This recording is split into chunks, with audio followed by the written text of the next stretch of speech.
Well, that's a interesting intro for our pet segment, huh? The first Wednesday of the month, we tackle your pets, and let's kick it off with maybe the greatest Canadian dog of all time, the littlest hobo. Thanks for tuning in to CJD. And if you have a question related to your pets, now is the time to call in 514-790-0800 for your pet-related questions. Maybe it's about your cat or your dog. We'll take them now as we welcome Dr. Sophia Skoulikas onto the program, veterinarian in general practice at the Liesse Animal Clinic in Dorval. Dr. Skoulikas, Sophia, welcome back to the program. Happy New Year. Happy New Year to you too, and to all the listeners tuning in. Yes, and I know a lot of them look forward to this segment and trying to get some help with their pets. And we all know that, pet care can be costly. So if we can help you on the radio with a question or two, we will certainly take that opportunity. Now, Dr. Skoulikas, I wanted to start off this segment today by talking about something that comes when, you've got to say goodbye to your pet. I want to talk about cremation. So I did see someone online where they had some genuine good-natured questions about how the process works with cremation. And I think there's communal cremation and there's a private cremation that you pay for, and it can be costly, and you supposedly get the ashes of your dog back. They actually had a question if it's actually true that you get your own dog's ashes back, or if there's any shenanigans going on in the background there. So how do you view it? When when you have someone that has come to you and you've got to unfortunately euthanize a pet and or put a dog down or a cat down. How do you deal with that? What's your advice to owners who have to deal with that? Well, it's definitely a very, very hard thing to deal with, whether you're the owner of the pet or whether you're the veterinary team. It's always something that's very sad and hard on everybody.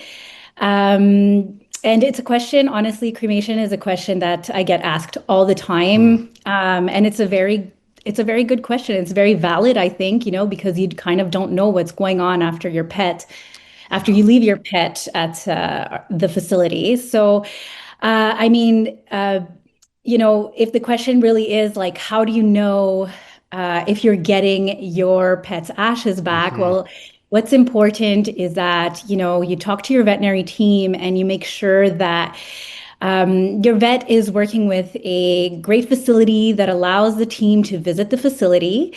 That way, like, they're not really hiding anything. We can see how things are done over there, we see the whole process.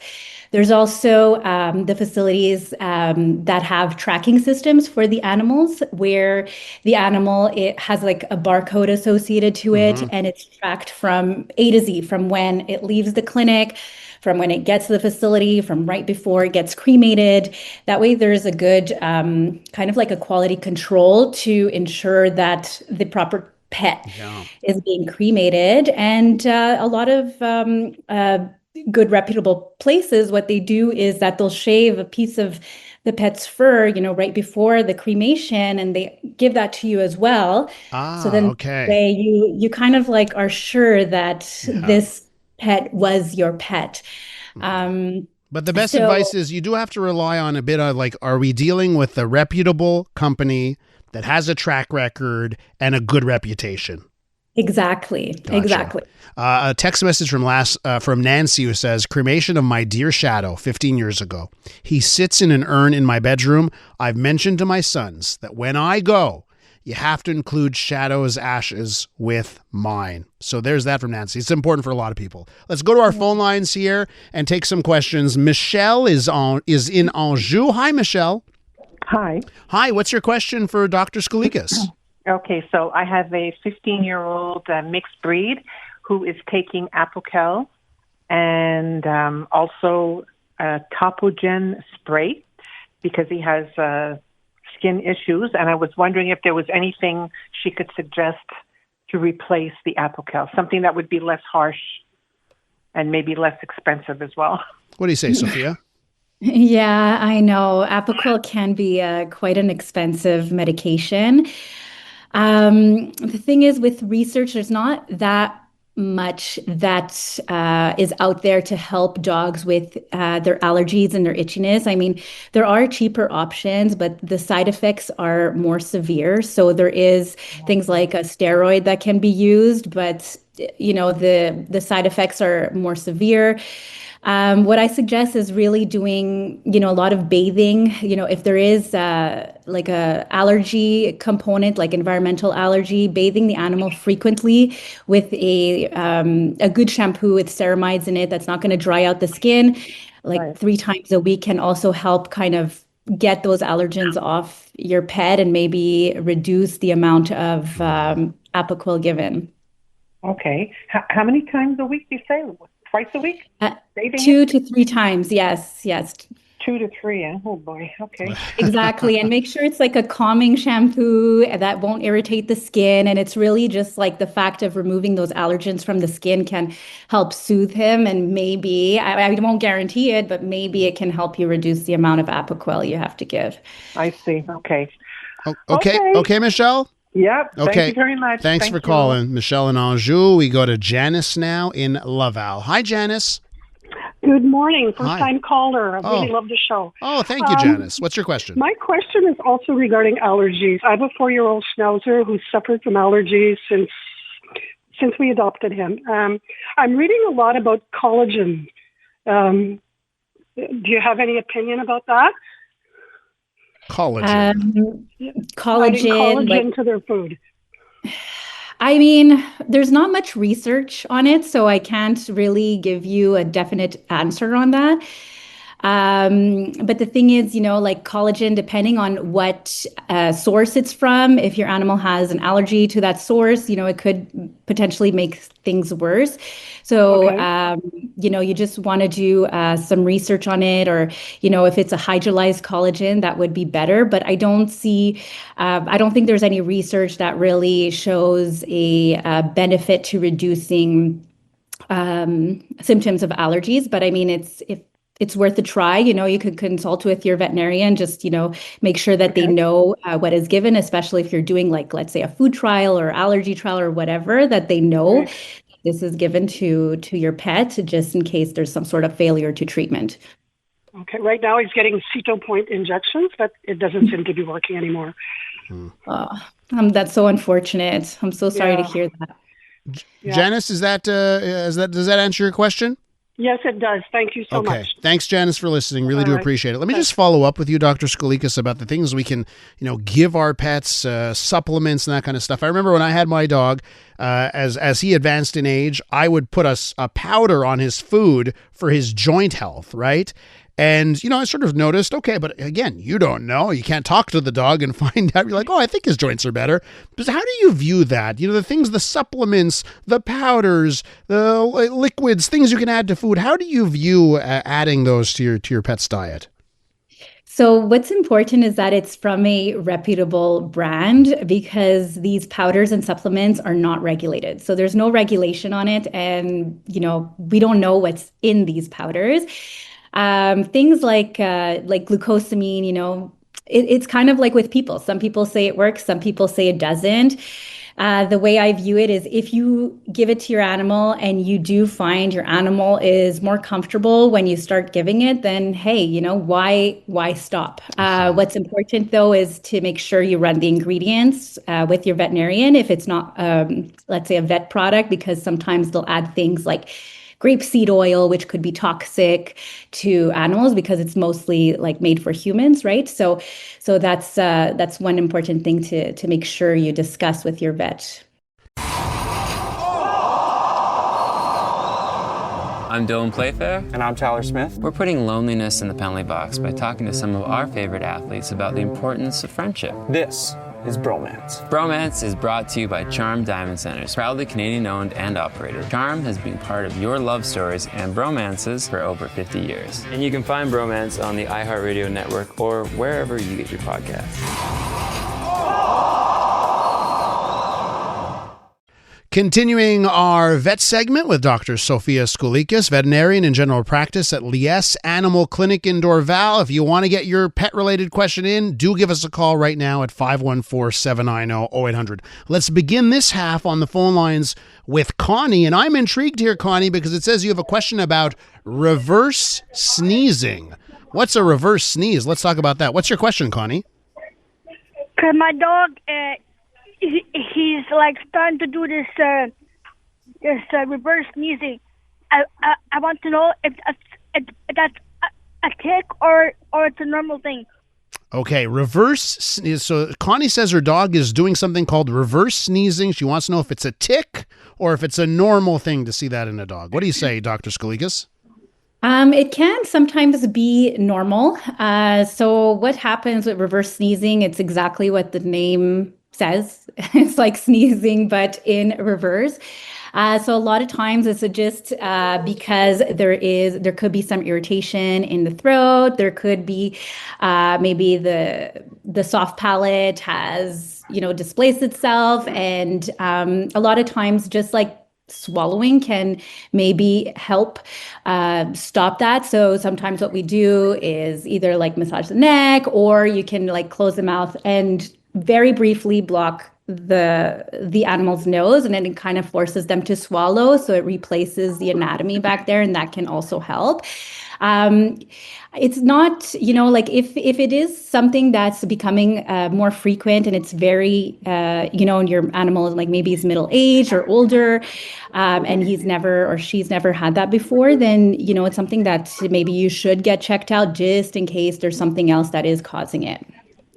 Connie, does that, answer your question as I'm about to sneeze? Does that answer your question, Connie?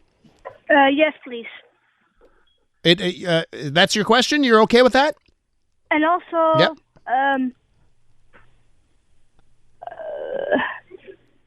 Go ahead, Connie. What's your question? What's the lifespan of a small little Shih Tzu, and how many lives do they have? I don't know if Connie, I don't know if I understood that question here. I'll give you one more shot. What's your question there? What is the lifespan of a small dog? Okay, the lifespan. You said you had a Shih Tzu? It's a Shih Tzu and the Morkie. And a Morkie. What do you think? What's the lifespan there, Dr. Skoulikas, so if you can say that? Smaller dogs, usually I see their lifespan be anywhere between 13 and 16, even sometimes 17 years old. Okay, Connie, hope that answers your question. Really do appreciate that. Let me do one quickly on the text line here. Find this interesting. Listener writes this: is it okay to give eggs to cats or dogs to provide more protein? If so, how would one prepare them? That's a question from Peter. It's totally fine to give eggs. They're very safe. They're not toxic. I would cook them for sure, just to avoid and, decrease the risk of getting anything like salmonella poisoning. So there's no problem at all adding eggs to their diet. All right, great. No problem adding the eggs. Let's head over to Cindy, who is a dog groomer. And you've got a question here, Cindy, about cat allergies. Well, go ahead. Yes, I do. Hi there. I've got a few cats. Well, I have a few cats. So I have a multi-cat household to start with. I have an older cat. She's about 13 or 14, and she was always quite chubby. I used to lick her belly a lot. I used to wonder, does she have allergies? And recently, she has, I'd say within the past 6 months, You got quite the full household there. We love it. They're like kids. As soon as they're on the phone, they have to make noise. Anyway, so in the past 6-7 months, she started losing weight. So I brought her to my vet. X-rays were done, blood test was done, and they couldn't find anything. So I brought her back home thinking, oh, well, that's kind of good news. But she's skin and bones. And I did bring her back a second time for another exam, and they couldn't figure it out. But they said she will need to have an ultrasound done. Before I go, I told them that before I decided to do the ultrasound, maybe we could just change her food to like an allergy food. So I purchased a hydrolyzed protein bag of cat food, and it did help, but she did keep vomiting. Not as much, but it did help. My question is, could a food allergy make a cat or a dog that sick? I've never seen this before. Like, she's just skin and bones. So usually, no. So usually when cats have food allergies, you'll see something more like we call like miliary dermatitis. So it's like a lot of like scabbing, usually around the neck and face area. That's the most common. Or if they do have something like an inflammatory bowel disease, you'll have, chronic diarrhea, chronic vomiting, and the weight loss is pretty gradual. For this case, I definitely would follow up with that ultrasound because there could be something more severe like intestinal lymphoma. So if all like the blood tests were normal, it's something that I would probably put high on my diagnostic list, just because, it doesn't show up in the blood. It's really just via ultrasound that we can see the changes in the intestines. And if that's the case, there's medication. And, some of my patients have had lymphoma for 2 years and, they're stable. So it's not, it's not like a death sentence if we can catch it early on and start treatment. Okay, Cindy? Okay, well, I'll consider it. I'll take that more seriously, yes, and maybe I'll schedule that appointment. Thank you so much. Thank you, Cindy, for calling. Really do appreciate it. Let's go to Ted. We find Ted in Gatineau. Ted says you got a question. You have a question about toothpaste. What's your question here? Yes, I wanted to make a homemade toothpaste for the cat using coconut oil, baking soda, and I wanted to put some clove oil in there. Will the clove oil be bad for the cat, or because I want to get rid of some inflammation inside the cat's mouth, and clove oil does a great job for me. Homemade toothpaste for the cat, Dr. Skoulikas. What say you? With clove oil. It's a good question. I wouldn't be able to answer if clove oil is toxic or not from the top of my head. I would definitely avoid it for now. Just in case, right? The best thing for tooth health, it really is the mechanical action of brushing. You could add the coconut oil, that's not a problem. The baking soda, it's not a problem. But definitely you can consult with your vet to make sure that the clove oil, I'm sorry, I don't know at the top of my head if it is something that's toxic to cats, but I would avoid it until you can be 100% sure. And you said, doctor, the most important thing is the actual brushing. There doesn't have to be anything else involved other than the actual brush? Yes, exactly. They did a study where I think it was on people actually, where there was people just brushing and people using toothpaste, and really the amount of plaque that accumulated after a month, there was no difference whether it was just brushing without the toothpaste or with the toothpaste. So the mechanical action of brushing daily is what removes the plaque and therefore removes the tartar that accumulates on top of the plaque. Ted, I hope that helps, okay? Yeah. Is there a way to not get bit and scratched while you're brushing? It is a process. You have to use a lot of positive reinforcement, lots of treats. You have to go very slowly. If you could just brush one tooth that first week, then that's what it is. And eventually, with a lot of positive reinforcement, they end up accepting it. The important thing is not to make it a negative experience for them, not to pin them down and do it, because then they'll always be very anxious when you come at them with that toothbrush. Okay, Ted, I hope that helps. Ted and Gatineau there. Let me get to this text message question that I teased before, Sophia. So Karen writes this. They give their min pin, I guess that's a type of dog, a min pin? Yes. A min pin, a quarter pill of trazodone every weekend for the drive to the country because this min pin absolutely hates the drive. So they're giving them a quarter of a pill of trazodone. Is it okay to give that quarter of a pill every weekend? What do you say? Yes, so it's trazodone. Okay, sorry, it's autocorrect, I guess. Trazodone. Yes. Good. Okay, good to know. Yes, trazodone, and it's a safe pill to give every weekend. If it works, you can definitely do it. It's better for your dog to be not anxious during the ride than it to feel like it's on a roller coaster ride the entire way there. So it is safe to administer for sure. Okay, so Karen, there's the answer to your question. Let's go back to our phone lines here. I've got Josie in RDP. Hi, Josie. What's your question? Good morning. I have a 9-month-old German Shepherd. Went through her first heat cycle at 7 months old, waiting for the second one before I have her spayed. Now, my question is, when I do have her spayed, would you recommend doing a gastropexy at the same time, just as a preventative measure? Yes, of course. And what is that? So a gastropexy is the process of tacking the stomach to the inner abdominal wall. So these breeds that have deep chests are more prone to getting gastric torsion. So that's when the stomach kind of flips on itself. And it could be a life-threatening condition. So, if you're in there, you're getting your dog spayed anyways, it is a good idea to get that gastropexy done. Great. Okay, Josie? Yes, thank you very much. All right, thanks very much. Let me try and squeeze in a question here off the text line. Here's the question. After taking my 15-year-old cat to the vet, they recommended I change his food to stop his bleeding in the urine. They told me he has stage 1 kidney disease. He took the meds, but still bleeds. He doesn't desire new food. I've mentioned this to the vet. He's getting weaker, sleeps most of the day. What else do you recommend I do? Maybe taking something natural, because this listener ends saying they are now considering euthanasia, putting their 15-year-old cat down because of what's going on. Any other considerations here, Dr. Skoulikas? So sorry to hear that. You could for sure try cranberry, but I would definitely do some further testings, because if he was treated for, let's say, a UTI, we know there's no stones or crystals or whatever. One of the things that can cause bleeding is something like cancer.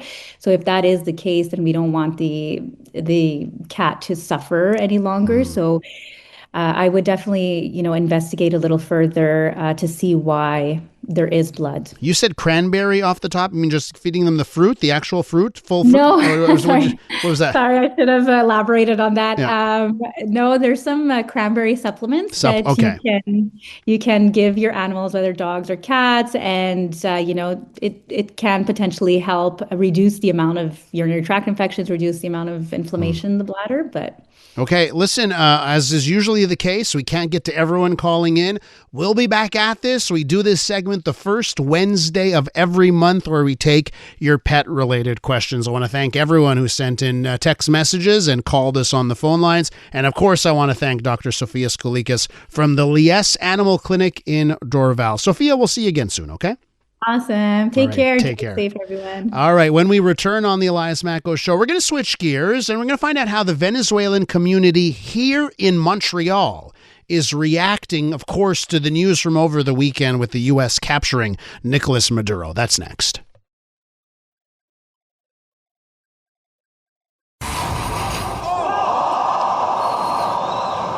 I'm Dylan Playfair. And I'm Tyler Smith. We're putting loneliness in the penalty box by talking to some of our favorite athletes about the importance of friendship. This is Bromance. Bromance is brought to you by Charm Diamond Centers, proudly Canadian-owned and operated. Charm has been part of your love stories and bromances for over 50 years. And you can find Bromance on the iHeartRadio network or wherever you get your podcasts.